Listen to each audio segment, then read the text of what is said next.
Hey everyone, it's Naomi Wolf, CEO of Daily Cloud. And as you know, we've been running these 5 freedoms campaigns on Daily Cloud. These are, I'm going to do it again because Facebook is giving me trouble. Let me know if you can hear me. Let me know if you're there.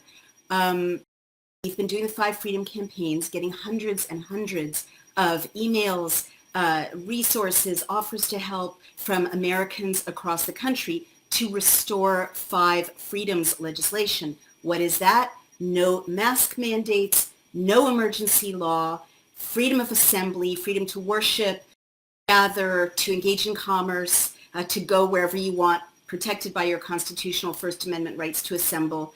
Obviously, the Constitution protects that, but people are ignoring that when they pass emergency law. Open schools now, awesome, people can hear me. And no vaccine passports. So there's been a tremendous reaction so far. We've spoken to 7 state legislators across the country.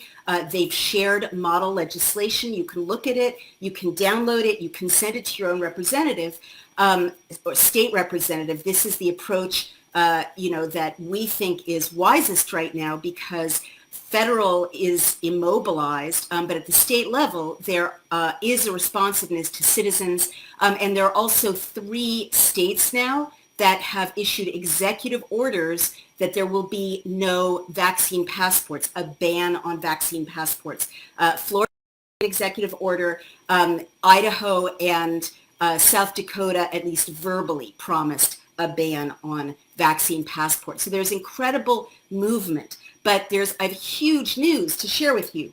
We interviewed a freshman state legislator, so don't ever think that, you can't make a difference because this is not a, longtime insider politician. This is a member of the community in New Hampshire, Melissa Blazek, who ran on a liberty platform to restore freedoms lost during the coronavirus suspension of liberties. I'm not even going to call it the coronavirus pandemic anymore because it doesn't seem to be a pandemic anymore. It's now a loss of liberty.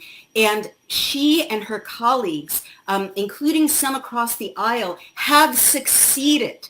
All right, they have succeeded in passing substantive changes to the law to restore some liberties to the people of New Hampshire. So I have this right from Representative Melissa Blazek's phone, and she said, we passed, and this is yesterday, all right? We reported on this yesterday. We told the people in New Hampshire to show up and support Melissa Blazek and her colleagues, and it has made a difference. But most of all, the leaders and citizens on the ground made the difference. So she says, we passed comprehensive state of emergency reform that will apply to this current emergency in the budget Wednesday. So yesterday they passed it. You all showed up. You supported this. You made your voices heard in New Hampshire. Congratulations, New Hampshire. So it's state of emergency reform. It's not all the way to what Tennessee has done, which is ending states of emergency forever,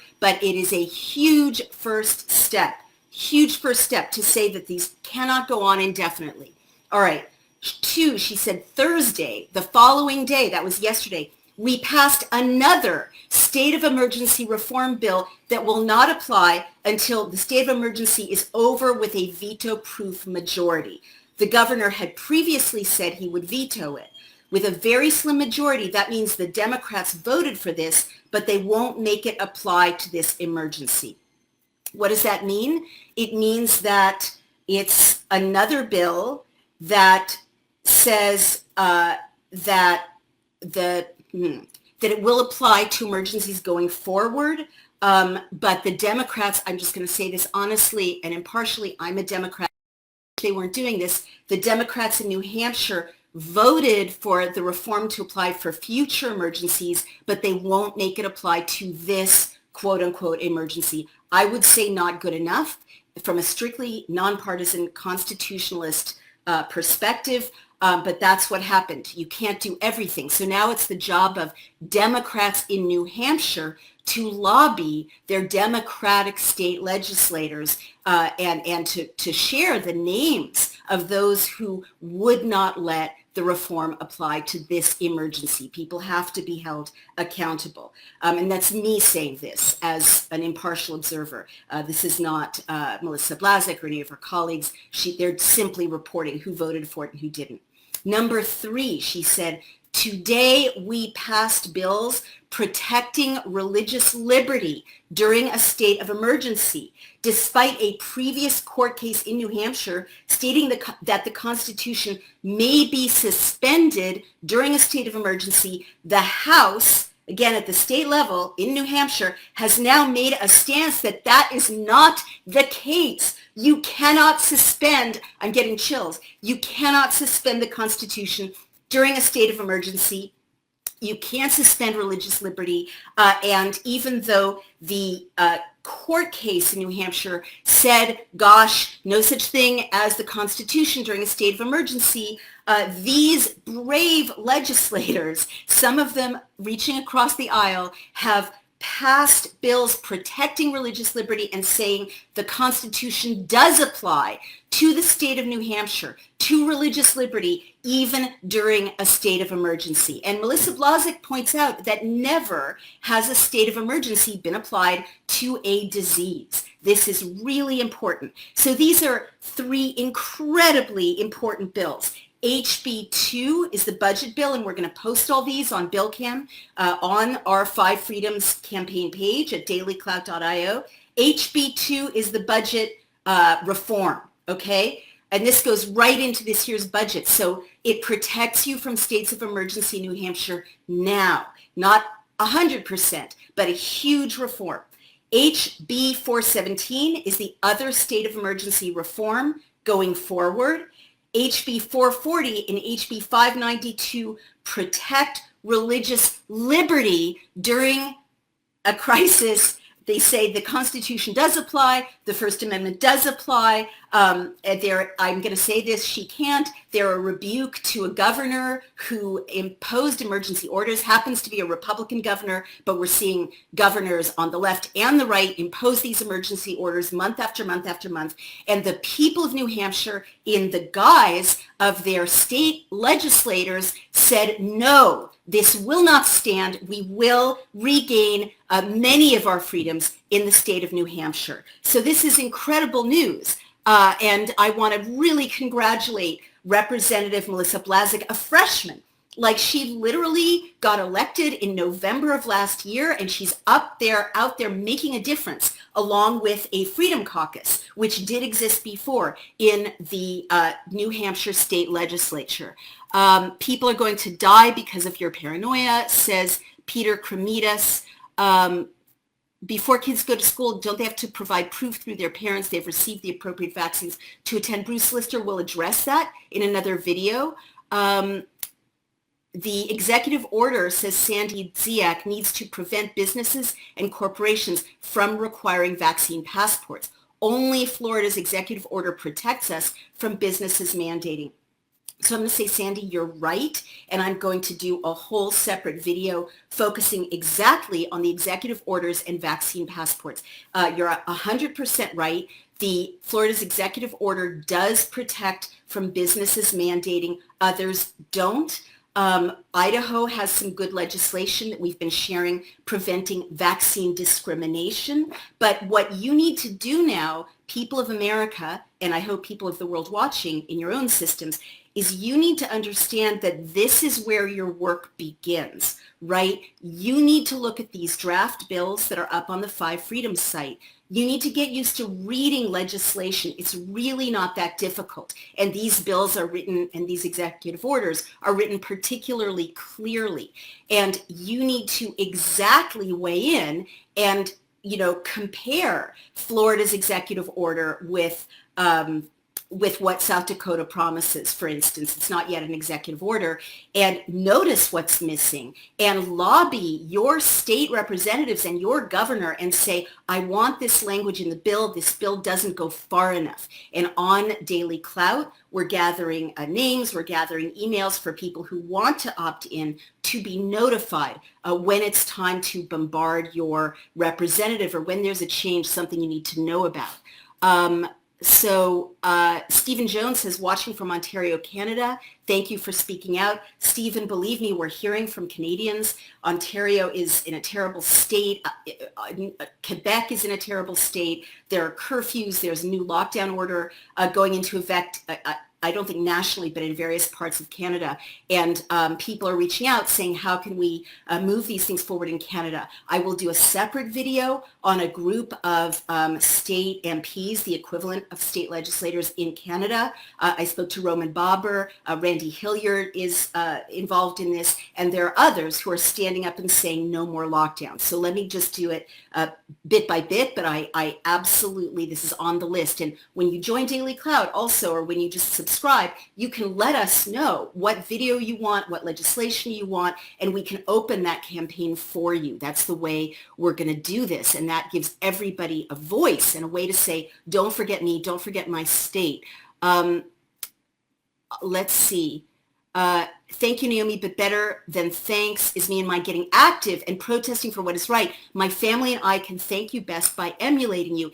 Amy Flack-Kozari, you couldn't say it better. I didn't do this. I just shone a light on Melissa Blazek and her colleagues doing it. And she didn't just sit around complaining. She actually was doing something completely different, and she just decided to run for state legislator and represent the people because she was worried about the end of our freedoms. So I'm not saying you all have to emulate Melissa Blazek, but you absolutely have to contact Melissa if you live in New Hampshire and say, how can I help? You have to contact Heidi Sampson, whose video is also going up in the state of Maine, and say, let me help, because there are so many things you can do. And, there does need to have some civil disobedience if there are still emergency mandates keeping you from assembling, because you need to go door to door. You need to host a potluck where you explain this to your friends and family and relatives and networks, what these executive orders are, what these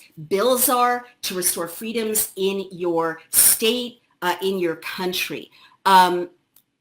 Natalie Nikolic Baldwin says, how have they not kicked you off this platform yet? Well, they have shut me down twice and warned people about one of my videos on Facebook, but I keep emailing Sheryl Sandberg, whom I know socially, and she keeps, I guess, saying don't close her down yet, but I have the distinction of having been deplatformed from 5 platforms. So all the more reason to reopen town halls, restore the right to assemble, because the right to assemble means if they close down Facebook, I can meet you in the town hall of New Hampshire, the town hall of my village here in New York State. That's why assembly has been closed down. So we can't gather.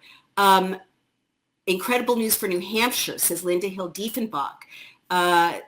Zero proof kids need the vax, says Julie Marsh.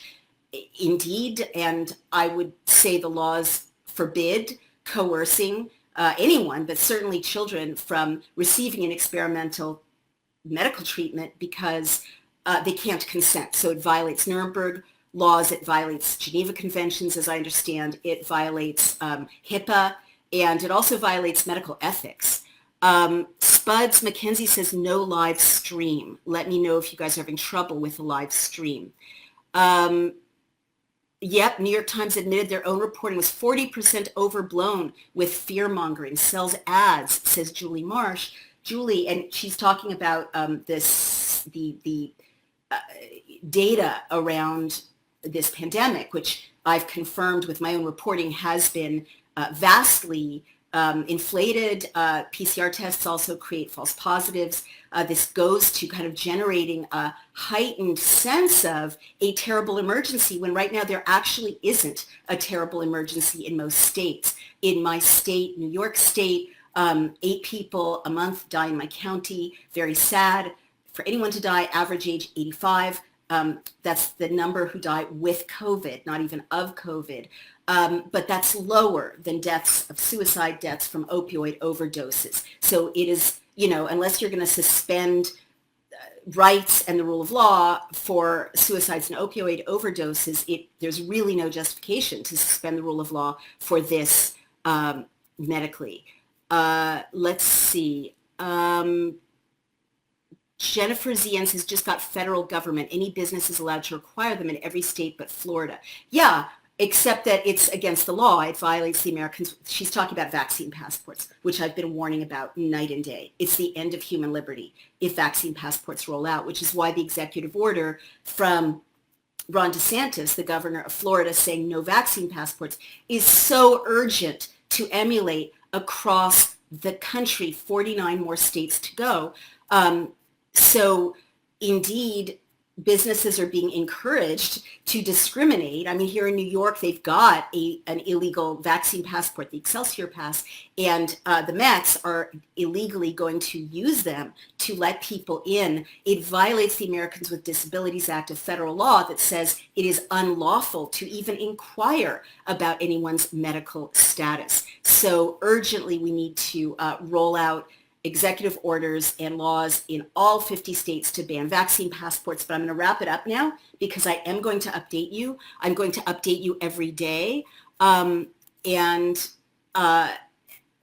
This is huge news. I mean, I just think you've had so much bad news that the fact that citizens mobilized and their efforts afoot in Massachusetts, in Maine, in South Dakota, in Idaho, and in California to move ahead legislation like this, in Tennessee, other states that I invite state legislators to contact me to tell us about. You really need to celebrate on this day. Americans are not going to go down easily. Americans are getting together in New Hampshire, led by their neighbors, state legislators in New Hampshire, and saying, you will not suspend the Constitution in the state of New Hampshire. Live free or die. So I celebrate Melissa Blazek and her colleagues. I encourage the Democrats to join them to strengthen this legislation going forward. And we'll keep an eye on you. We'll keep updating you every day that I can to tell you the latest. And in the meantime, support the 5 Freedoms campaign. You can send $1, $5, $50. We've had donations of hundreds of dollars. Every penny counts. It all goes to hosting and tech costs and costs that we have already to keep sharing this legislation.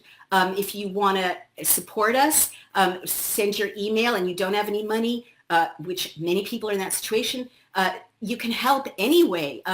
Contact us. We'll add your name if you volunteer to give it to us so we can update you about information in your community, in your state, so you can help pass similar legislation. You can download the legislation that's up there, share it with your own state representatives, say we want to do this. And we're working on a widget so that you can add your friends and neighbors' names so that you send the bill as a petition effectively, and that will be dynamite. So let's keep fighting. The time is very tight. We have a very narrow window to save American democracy. As I've said over and over, once the vaccine passes, rise up and peacefully. And again, congratulations to the people of New Hampshire. Really celebrate. I hope you go out and see your friends and neighbors tonight. Read the Constitution. You've defended it. You are winter soldiers. Naomi Wolf, Daily Clout, and it's the 5 Freedoms campaign.